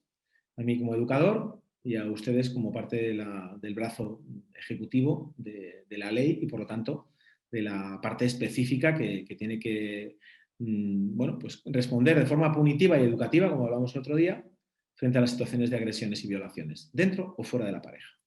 La pareja no garantiza que esa situación de violación o de violencia no se produzca. ¿Cómo deconstruimos esa masculinidad tóxica, esa toxicidad hegemónica en las relaciones de la sexualidad? Primero, muy fácil presentando alternativas, modelos diferentes. muy fácil intentando no normalizar determinado tipo de conductas porque sencillamente son ancestrales. No, es que, Eric, esto ha pasado siempre. Mi abuelo ya me decía que las mujeres intentan controlarte con el sexo, pero tú como hombre tienes el derecho a controlarlas como tienes el lugar, el poder. Bueno, pues si estamos en el siglo XXI y no eres capaz de pensar lo que es una relación en igualdad, una relación democrática, pues igual tienes que volverte al 16. Pero mientras tanto, por favor, no juzgues a los demás, sino permítete por lo menos entender cuál es el concepto de igualdad, ¿no? ¿Cómo nos deshacemos del mito de macho a través del cuerpo y las sexualidades? Pues hay que bajarse del macho, ¿sí? Es como intentar, tú puedes seguir siendo el mayor hombre del mundo, un amante maravilloso, estupendo, puedes tener una vida feliz en pareja, en familia o no, dentro de una relación estable, poli, mono, parental, mono, relacional, puede ser cualquier tipo de relación que implique, desde luego, el único límite de la violación, el poder, el dolor, el daño, que para mí son muy claras, ¿no? Porque una relación, por ejemplo, esto en España fue un debate bastante sostenido, la edad de consentimiento legal en España está en los 13 años, la pregunta es ¿por qué? Bueno, pues había que poner una edad, un lugar, ¿no? Se van las estadísticas, se ve cuándo comienzan las primeras relaciones sexuales en las mujeres y en los hombres, se calcula más o menos, en realidad para las mujeres podrían ser los 13 años y para los hombres deberían ser los 15, ese consentimiento legal, pero bueno, se busca ese lugar intermedio, pero luego está cada caso particular. Por ejemplo, a mí me ha llegado a mis oídos un caso de hace poco donde un padre denuncia al novio de su hija, que tiene 18 años, porque dice que está haciendo abuso sexual sobre su hija de 17. Se llevan 9 meses de diferencia, pero él presenta ante el juzgado esta denuncia. Evidentemente, no estamos hablando de este tipo de diferencia de edad ni de esa colocación. Porque en realidad, ¿cuál es el consentimiento sexual? Pues en realidad pues hay que marcar una fecha, pero yo conozco y he tenido en consulta muchos hombres que no están preparados para una relación sexual, ni como hombres ni como mujeres, y que desde luego da igual que tengan 13, 18 o 20 años. Entonces, a lo mejor lo que hace falta es hacer una educación sexual importante, potente, poderosa. Desde la familia no se está haciendo, desde la cultura y la religión solamente hay esa como prevención, miedo, como siempre pensando todo como si fuera un cataclismo relacionado con quedarse embarazado o no, cuando en realidad no se nombra en absoluto el placer y por lo tanto no se nombra en absoluto los procesos de protección y por lo tanto de evitación de esos embarazos no deseados no planificados. Por poner un dato fácil y rápido, los embarazos no deseados no planificados no sucederían en España, por ejemplo, si los hombres hicieran un uso del condón mucho más habitual. Si incluyeran dentro de sus relaciones y dentro de la educación sexual el condón como algo placentero, que te coloca en una relación adecuada y que te coloca en el control y el cuidado tanto tuyo como de la otra persona. Sin embargo, pues este aprendizaje no está. Seguiremos teniendo embarazos no deseados, no planificados, mientras esté, por ejemplo, el amor romántico. Y donde la perspectiva de género les haga a muchas mujeres, por ejemplo, no tener relaciones sexuales, o muchos hombres, con condón porque no es romántico. ¿Sí? Claro, pues ese romanticismo te lleva a tener embarazos no deseados no planificados, a que el número de ITS aumente. En los últimos años ya el peligro del SIDA no está tan en la cabeza de nuestros adolescentes, nuestros jóvenes, con lo cual ya no es algo habitual que se plantee como un miedo que paralice y por lo tanto ya no lo era entonces, pero ahora menos todavía. Entonces el número de ITS han crecido de forma exponencial en los últimos años. Igual tenemos también la sexualidad de este hombre patriarcal, dominante, centro de las relaciones, y esto se fundamenta en el cuerpo. Para entender la diferencia sexual a la hora de entender el cuerpo, nosotros hacemos un ejercicio muy fácil que hemos hecho con adultos, con personas más grandes, más pequeñas, con niños y niñas, que es este que veis aquí. Pedimos a nuestro alumnado, a nuestras chicas y chicos, pues sencillamente que dibujen su cuerpo. Y la pregunta es inmediata, claro. Llevan tiempo trabajando conmigo muchas veces. Profe, entonces el cuerpo, ¿pero a qué te refieres? ¿El cuerpo vestido, no? Digo, no, vamos a ver cómo es nuestro cuerpo desnudo, porque también el cuerpo es nuestro cuerpo, ¿no? ¿Nacimos vestidos o desnudos? Nacimos desnudos, ¿no? Bueno, pues para poder entender nuestro cuerpo, nuestro cuerpo entero, tenemos que estar desnudos. Casualmente esta pregunta, fijaros qué curioso, siempre lo hace en primer lugar una mujer. ¿Por qué? Porque para el desnudo, en mi cultura y en la cultura patriarcal, el desnudo del hombre es como, bueno, pues aquí estoy yo, ¿sí? Puedes incluso ser exhibicionista de tu cuerpo, y qué bueno que así sea, pero desde luego si es una mujer no puede mostrar o no debe mostrarlo en público, o hay este pudor en relación al cuerpo de la mujer, de la propia mujer. ¿Sí? La sociedad luego la pone en grandes pantallas, con grandes escotes, con todas las transparencias del mundo, en la publicidad en todos lados, nadie se escandaliza, pero luego a la hora de que sea nuestra hija, nuestra madre, nuestra hermana o alguien conocido, pues hay que tener cuidado porque estás poniendo en duda tu virtud, ¿no? Esta palabra tan tremenda y tan controladora. Bueno, pues les pedimos que se dibujen. Este es un ejemplo de los muchos que hay. Les pedimos que se dibujen y que pongan un listado de lo que me gusta y no me gusta. Y que luego elijan una palabra para definir ese cuerpo. Pues fíjense qué sucede. Primero hay una diferencia bastante elemental, ¿no? Y es que si se dan cuenta, en el cuerpo que ha dibujado la mujer, la definición de la cara, el cabello, los ojos, el gesto, los labios, la nariz, hay un extremo detalle, ¿sí? Ha dedicado mucho tiempo a pintar cada uno de los pelos, por ejemplo. Y en el caso del hombre, pues ha hecho un garabato rápido, ¿sí? El chico, por supuesto, acaba mucho más rápido, porque con esto de la eficacia masculina, pues tiene que acabar súper rápido, ¿no? Y luego, pues, por ejemplo, ha marcado muchos me gustas, ¿vale? Y como que hay un reconocimiento del pene, incluso en cualquiera de las cosas de las que habla, ¿no? La voz grave, el lugar, qué es lo que me gusta de chico, pues es que soy, ¿no? La mayor parte de las chicas no tienen esos valores del me gusta, porque ser chica todavía en nuestra sociedad tiene muy pocos valores en positivo o valores que sean estructuralmente y comparativamente al menos iguales que los de los hombres. Luego otra cosa que sucede es que la mayor parte de las veces los chicos dibujan, diseñan su pene como, bueno, pues como, como el centro y luego dibujan el resto del cuerpo. Dedican prácticamente más tiempo a dibujar el pene, las piernas, los brazos, esta posición de fuerza que es ocupando espacio, ocupando lugar. Y sin embargo, fijaros en la posición de ellas, ¿no? Con los brazos pegados al cuerpo, sin movimiento, prácticamente estática. Claro, es que este es el aprendizaje de género del patriarcado. Y fijaros también en un detalle importante, ella no tiene genitales, no tiene ni zonas genitalizadas como el pecho, en el caso de las mujeres, en el caso de los hombres no es, y los genitales, es decir, no hay vulva, no hay dibujo. Profe, es que se me ha olvidado, profe, es que no me ha dado tiempo. En realidad es que les tienen una importante vergüenza con dibujar su sexualización del cuerpo. Pero claro, la diferencia también, muchas veces, no es en este caso, pero muchas veces se repite, el dibujo de la mujer suele ser mucho más pequeño en el papel.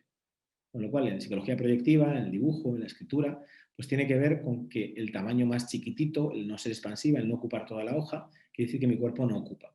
Y aún este, que ocupa toda la hoja, que ocupa todo el espacio, ¿sí? Fijaros que es un cuerpo estático, que tiene un gesto que no es de sonrisa, que no es de estar bien, de no sentirse bien. Y esto es lo que le pasa a muchas mujeres en nuestra cultura. No se sienten bien ni consigo mismas ni con su cuerpo, pero porque la sociedad les está diciendo todo el rato, tienes que ser de esta forma o de otra. Tienes que alcanzar este nivel. Y es un nivel siempre inalcanzable. Parecido, pero no igual, a esta cosa de que los hombres tienen que ser siempre los mejores. Y nos lo hemos creído tanto que a la hora de poner un adjetivo sobre sus cuerpos, fíjense lo que pasa. El adjetivo más repetido para ellas. ¿Cómo es tu cuerpo? Es un adjetivo calificativo. Define tu cuerpo. Profe, normal. No, feo. No, demasiado grande las piernas, demasiadas pequeñas, demasiado cortas, demasiado largas. El cabello me gustaría más corto. Es decir, siempre algún adjetivo que pone en cuestión su cuerpo, que pone en cuestión su percepción del yo, que juzga y de forma negativa su corporalidad. Con lo cual va a estar mal con su cuerpo, no se va a sentir bien con su cuerpo. En el caso del hombre, justamente lo contrario. El puto amo, el mejor, perfecto, es mi supercuerpo, tengo tableta, a veces se dibuja en la tableta de chocolate aquí, la tableta de abdominales, automática, da igual qué tipo de cuerpo tenga, da igual que sea más grandes, más pequeños, más flacos, más altos, más gordos, da igual, son siempre perfectos o muchas de las veces se consideran perfectos. Muy pocos hombres dicen o hacen referencia a su cuerpo de forma negativa.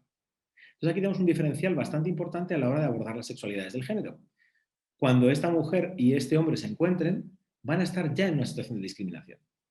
Por la propia estructura social, por la propia estructura cultural y porque sencillamente ella no tiene ni genitales ni está sexualizada.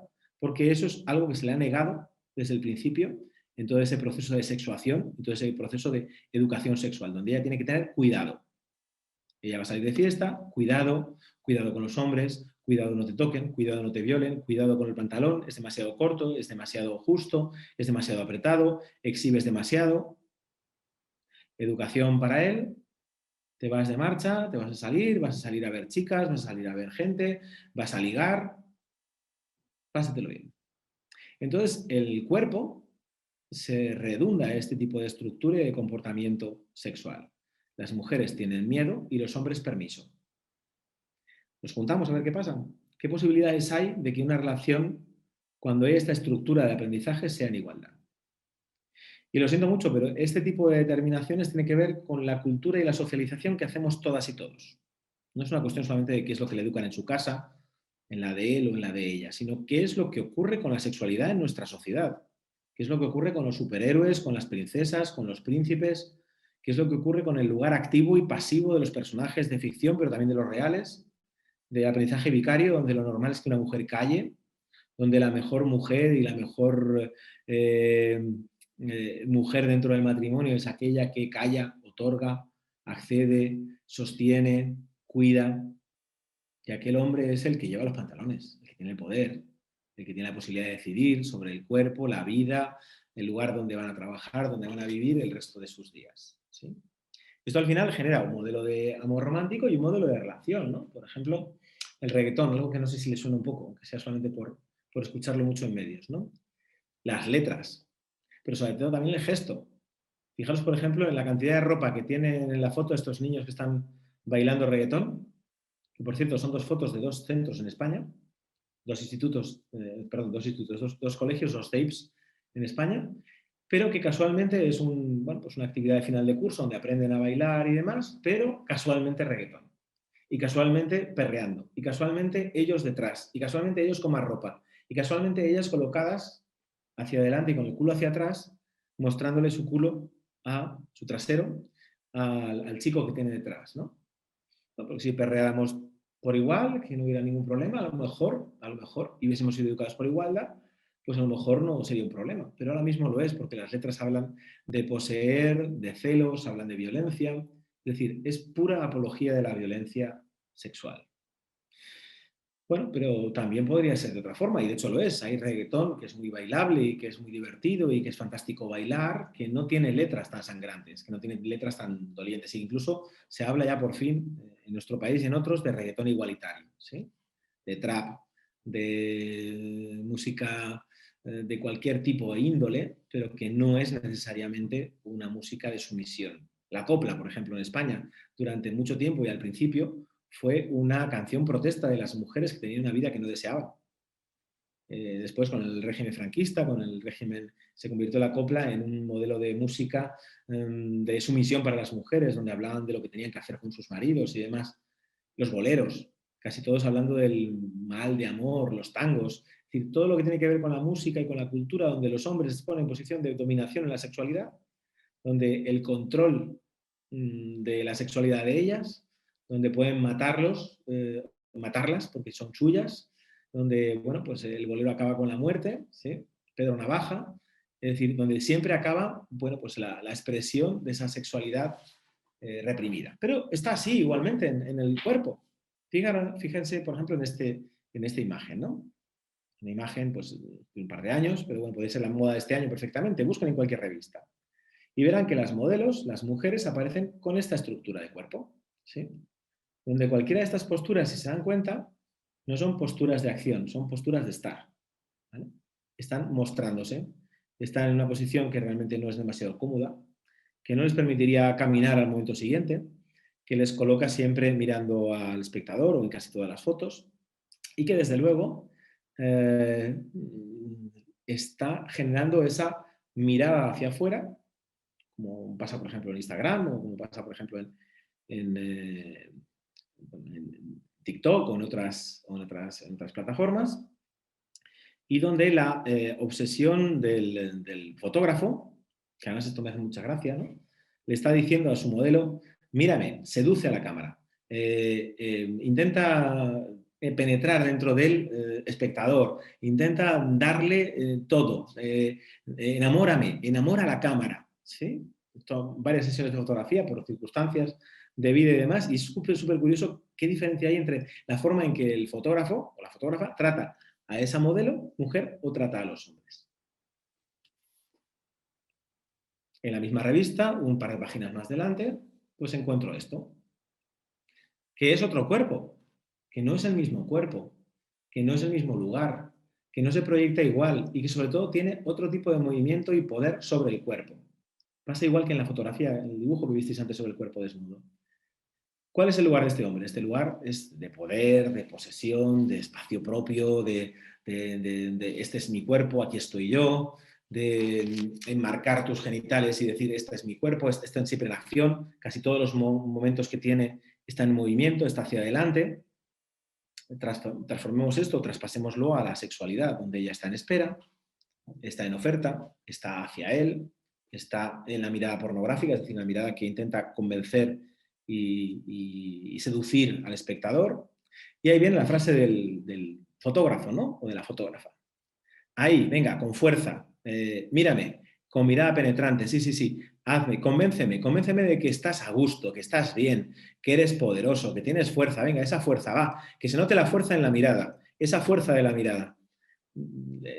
Prácticamente estoy reproduciendo palabra por palabra lo que escuché en la última sesión de fotografías que estaba, a la que estaba atendiendo al ver una presentación de moda, ¿no? La pasarela, ¿no? O el fotocall, donde ellas se colocan de forma perfecta. Hay ahora, pues, por ejemplo, en redes, esta cámara lenta que se coloca frente a los actores para verle el detalle, ¿no? Al actor preferido, a la actriz preferida.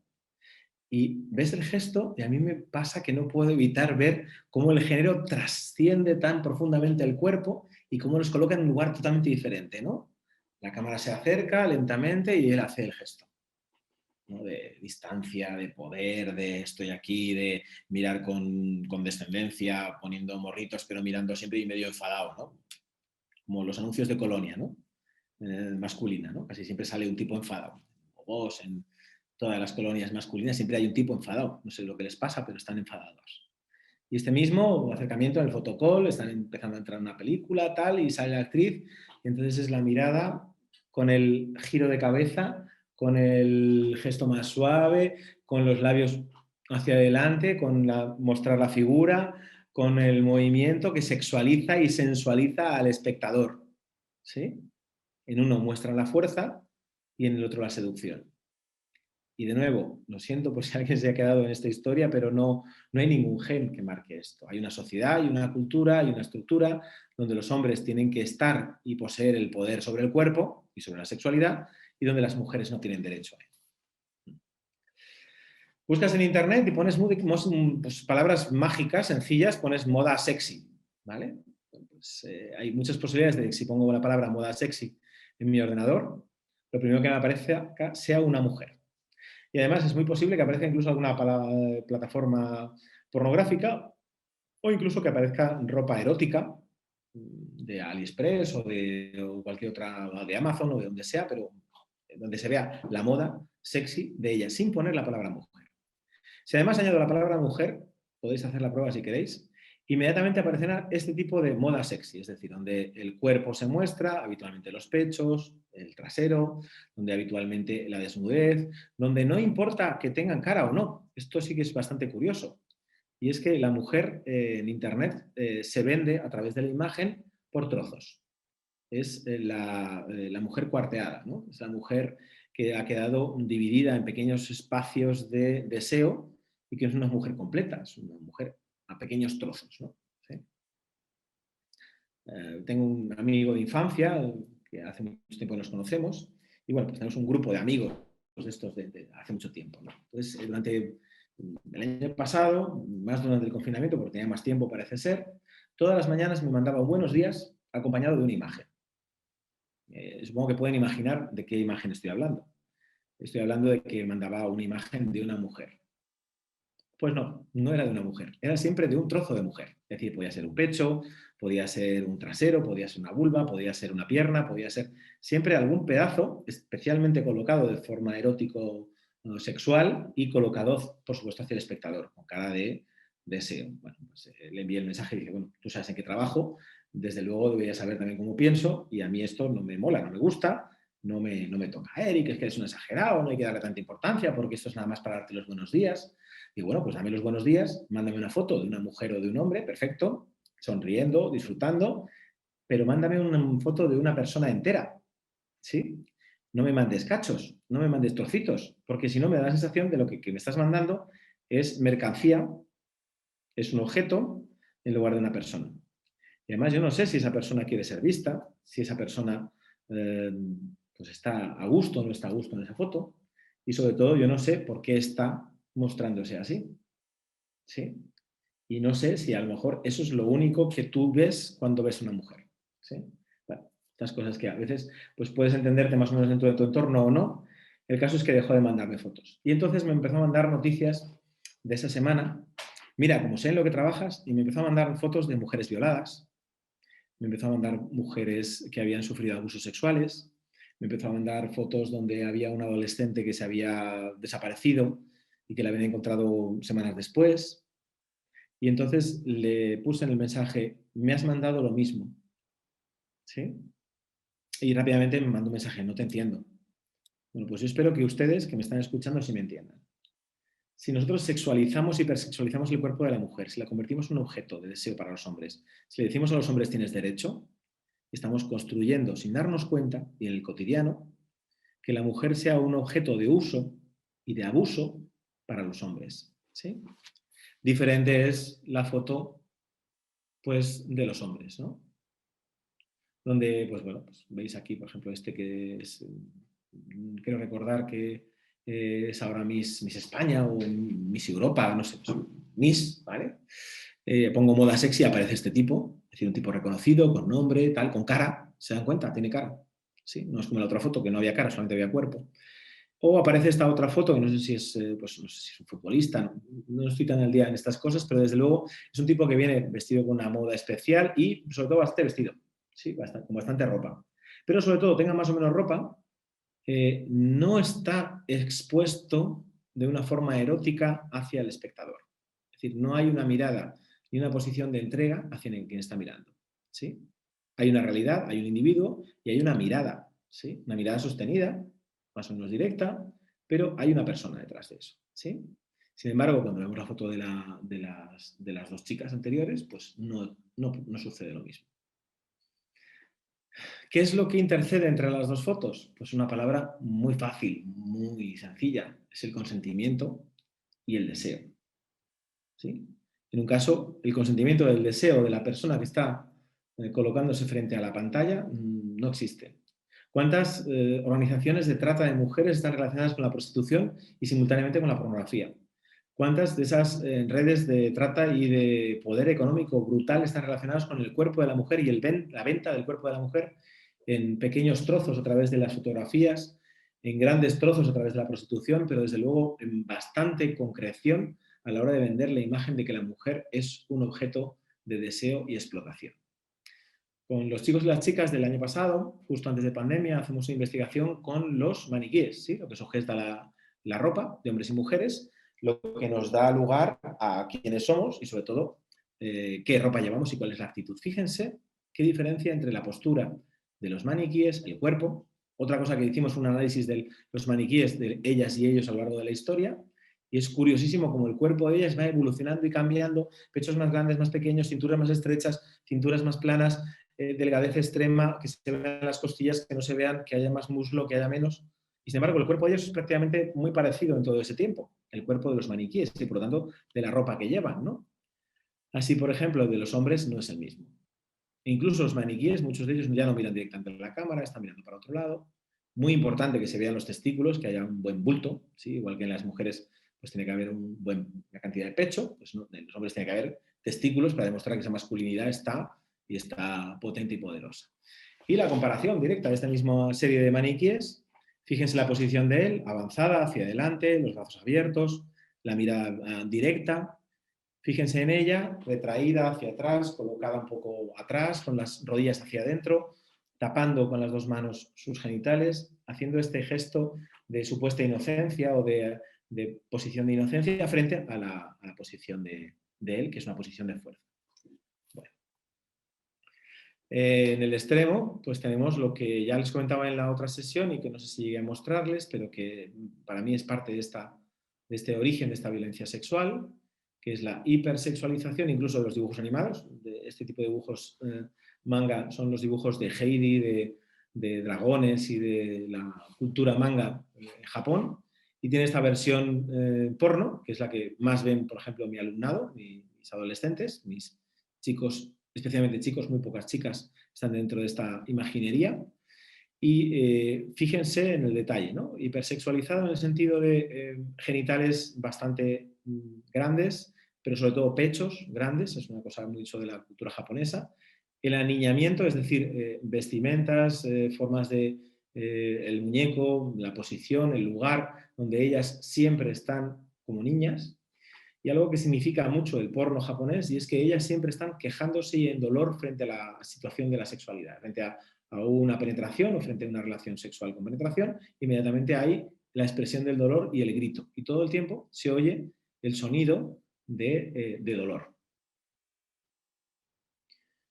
Esta representación de la sexualidad como objeto, unido al amor romántico, que nada tiene que ver con el equiamor, nosotros hablamos de modelo de equiamor, de relaciones en equidad, hace que las relaciones no solamente estén en equilibrio en el amor y en la forma de vincularnos en lo cotidiano, sino que no lo estén tampoco en la cama, que es precisamente uno de los lugares más difíciles de generar esos espacios de igualdad. Por lo tanto, nosotros hablamos de relaciones en positivo, donde las sexualidades se producen desde el cuidado, donde hay mirada. Rompemos con el modelo tradicional masculino en negativo, intentando construir relaciones sexuales en positivo que son de atención, de mirada, donde tú tienes una mirada empática frente a la persona que tienes delante, donde estás sencillamente colocada en el lugar y en el poder de sentir esa relación sexual desde el placer y desde el conocimiento de la persona. Con una corresponsabilidad en el deseo, corresponsabilidad en el cuidado, corresponsabilidad en el uso de métodos anticonceptivos y sin estructuras micromachistas. Por ejemplo, esta cosa de estar en pareja, en la sexualidad y estar haciendo chantaje sobre lo que debe ser o no debe ser mi relación, sobre si me gusta o no, o esta cosa del amor en carencia, que es una cosa para desarrollar otra ponencia entera y que es muy habitual en los hombres en el espacio patriarcal. Es decir, yo no entrego todo en la relación, entrego el amor con medida, midiendo exactamente qué cantidad, porque si lo tengo en carencia, voy a tener siempre la atención de mi pareja, que va a estar siempre al cuidado o a la atención de lo que yo realmente quiero. Yo no le doy un beso, entonces va a ser ella la que me lo pida. Yo no le concedo atención, entonces ella va a estar siempre en el reclamo de esa atención. Entonces es una doble violencia contra nuestras parejas habitualmente. Por una parte, la falta de atención y de cuidado en la misma línea en la que nuestras parejas es hacia nosotros. Y por otra parte, pues ese aprendizaje de la carencia, donde ellas van a estar siempre un poco pendientes de nuestras capacidades. Y además unimos a eso el concepto de madre, cuidado de las mujeres, pues muy posiblemente estaremos ahí. Crianza y otras formas de cuidado desde la igualdad, es decir, también que esa relación de pareja y la relación romántica incluya, por supuesto, todos los espacios de cuidado, porque puede haber un amor romántico que no tenga que ver con la estructura del amor romántico tradicional, puede ser cuidadoso, puede ser cariñoso, puedes llevar flores igualmente, pero que eso no genere modelos de dependencia o de estratificación de la relación o de valores distintos para las personas que están en esa relación. Amor y sexualidad con otros códigos, donde la eficacia no sea el código principal, donde, por ejemplo, sea el disfrute, sea el partir de un espacio bueno, de cuidado. Bueno, pues como los modelos de nuestros chicos y chicas. Última película de moda, la segunda de una larga serie, me temo que van a por la tercera, es la película After. Tenemos al protagonista chico, que es Harding, que es el típico hombre afectado por la vida, por las circunstancias, que está tocado por una infancia complicada, y la posición de dureza emocional, de distancia emocional con su pareja, la mirada perdida, como en otra ocasión Humphrey Bogart, o Los vampiros, o A 10 metros sobre el cielo, o todas estas series que, bueno, pues, por ejemplo, ahora muy de moda estos últimos años,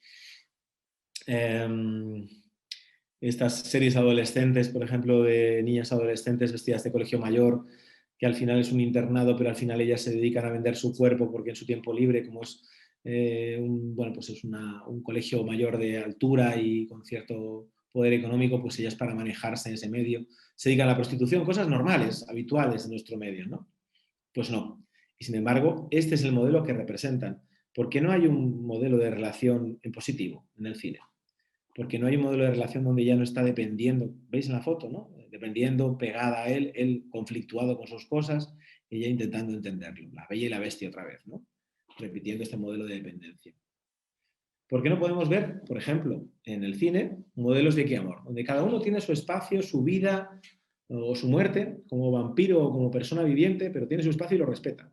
No llega un vampiro y te cambia la vida, te cambia todo, tú ya haces todo como él quiere, te mueres, no te mueres, tienes un hijo, no lo tienes, vives en el amor, siempre dependiente de él, pero siempre, sobre todo, por y para él. ¿Sí? Como en la vida real, que no es la ficción, ¿no? Los dos valemos lo mismo, somos medias naranjas, somos el enganche perfecto, pero bueno, luego resulta que los amigos, pues mira, acabo acogiéndome con tus amigos. La familia, pues bueno, pues es que como no te gusta mi familia, acabamos viendo más la tuya. Bueno, como al final tu tiempo es más importante porque tú trabajas, yo también trabajo, pero tu trabajo vale más porque te pagan más por él, pues entonces poco a poco esta media naranja, este enganche perfecto entre dos partes de un mismo todo, pues al final lo que realmente es la ocupación de una persona sobre la otra, es decir, de la ocupación del amor romántico sobre el poder habitualmente o el no poder de las mujeres, ¿no? Y quitarle valor. Nosotros planteamos, por ejemplo, en la escuela y planteamos como modelo terapéutico, pero también como modelo de igualdad y de equilibrio, un modelo de relación donde ambas personas tienen el mismo lugar en el vínculo, es decir, son universos propios, tienen su propio espacio personal, donde hay un punto de intersección, que sería este central, sí, perdón, este central que está ocupado por bueno, pues lo que a las dos personas les gusta, lo que las dos personas viven bien. Este lugar 2 que representa aquellas cosas que en ese momento no comparten, pero en un momento determinado podían transar, intercambiar, aprender. Pues a ella le gusta mucho la escalada y a él no, pues aprende a escalar. Pues a él le gusta mucho la lectura y el teatro clásico, ella nunca se lo había planteado, leía otro tipo de libros o veía otro tipo de teatro, pero bueno, pues descubriéndolo con él, pues fíjate, pues este espacio intermedio se amplía o se reduce en movimiento flexible sobre lo que los dos compartimos. Y eso hace habitualmente que una pareja tenga cierta continuidad y cierta coherencia, ¿vale? Y este espacio 3, que es el que realmente hace que la pareja exista y que habitualmente el patriarcado hace desaparecer. ¿Sí? Ese espacio 3 es el espacio que rompe con el modelo de amor romántico, donde todo es para ti, todo es entrega. Entonces, si yo me entrego a la otra persona en mi totalidad, ¿qué me queda? Si yo como mujer me entrego al hombre que tengo al lado o a otra mujer con todo, ¿qué es lo que me queda a mí? Si yo para ser soy todo lo que tú desees ser, ¿dónde está mi deseo? Si yo para la sexualidad quiero entrar en una relación que te dé placer a ti y me olvido del propio, de mi placer, tenemos un problema. ¿Sí? Y sin embargo, lo que sucede aquí todo el tiempo es que estamos, pues eso, perdiendo el lugar de lo propio, el espacio íntimo, lo que nos corresponde a cada persona, ¿no? Y hay cosas que le gusten o no le gustan a mi pareja, van a estar ahí y son lugares propios. Ese es el lugar 3. Si este lugar 3 no existe, no hay relación de pareja, no hay lugar. Sí, evidentemente, en After, en esta película, en ese modelo de amor, no hay lugares propios. Ella ha vendido su cuerpo, su alma y su vida por él. Es capaz de escaparse, romper con las barreras, porque la pasión me lleva a quererlo tanto que lo voy a querer hasta el final de mis días y por encima de todo lo que haga falta, de mi familia, de mis miedos. Esta es la misma versión, pero en blanco y negro, pero es exactamente la misma. ¿Sí? Fijaros, muy curioso, que ella medía aproximadamente unos 10 centímetros más que él. ¿Sí? Y sin embargo a él le ponían unos ladrillos o una alzadilla para poder estar en el beso por encima, ¿sí? Y poder dar ese beso que veis ahí a la izquierda, ¿no? Este beso de ahí de contacto desde arriba, ¿no? Que era el beso patriarcal, ¿no? Así estamos, por ejemplo, enseñando otras formas de sentir, de ser y sentir desde la escucha como hombres.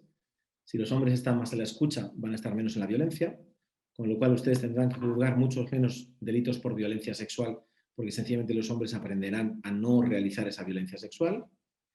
Y donde estamos desde el deseo del cuerpo, donde las sexualidades como plurales se pueden construir cada día y donde, bueno, pues hay que generar un modelo de cambio de discurso, ¿no? Sí, dice Humphrey, ni machismo ni feminismo, igualdad. Bueno, pues esta cosa que dice mucha gente que desde luego no se han enterado de la película. No voy a discutir contigo, pero vete a Google, a la Wikipedia y busca la definición, ¿no? Pues evidentemente el machismo no está a la altura del feminismo, no es la misma categoría, ya lo comentamos en la otra ocasión, y desde luego no se puede comparar la experiencia de los hombres y las mujeres. Lo que hay que hacer es construir experiencias que tengan coincidencia y que sea desde la libertad, el deseo y desde la capacidad de construir. Como en 50 sombras de Grey, de ese libro que no ha salido casi en el mundo, o esa historia que ha apasionado a tantas mujeres y a tantos hombres, pero fundamentalmente es una historia de dominación. No, profe, pero es que ella en un momento determinado vuelve se cambian las tornas y es ella la que domina la relación, ¿no? ¿Os imagináis la historia al revés? Un hombre virgen de 18 años que en su trabajo de investigador, pues tiene que hacer una entrevista a una mujer de 30, ¿sí? Que es muy rica, que es muy famosa y que le va a llevar a este chico virgen y adolescente a París y que desde luego le va a hacer firmar un documento perfectamente legal donde ella renuncia, o sea, en donde él, como adolescente de 18, renuncia a cualquier tipo de poder sobre su cuerpo, ¿sí? Entrega su deseo a ella. No tendríamos película, ¿verdad? No tendríamos Anastasia. Anastasia ya no sería 50 sombras de Anastasia. ¿No? Pues no habría película seguramente o no la venderían. Construir entonces masculinidades sostenibles, hombres en igualdad sin machismo, relaciones sexuales sin opresión, sin poder de ocupación del cuerpo de otra persona, sexualidades que miran, que preguntan, que miran a la cara, que miran a los ojos y que descubren si realmente hay placer o no en esos vínculos, aprender a acercarse al cuerpo con cuidado, crear esos espacios donde los hombres entiendan que ocupar el cuerpo de una mujer no tiene nunca justificación. ¿Sí? Incluso hay leyes en este momento, y digo en este momento histórico porque por fin las hay, donde que un hombre haga eso que supuestamente hace mucho tiempo era natural o era normal o se consideraba como algo habitual, pues ya no, por supuesto no lo es. Es un abuso, es una violación, es un delito. Da igual que sea tu pareja, que sea una persona desconocida, tú no puedes estar por encima del derecho y el deseo de otra persona.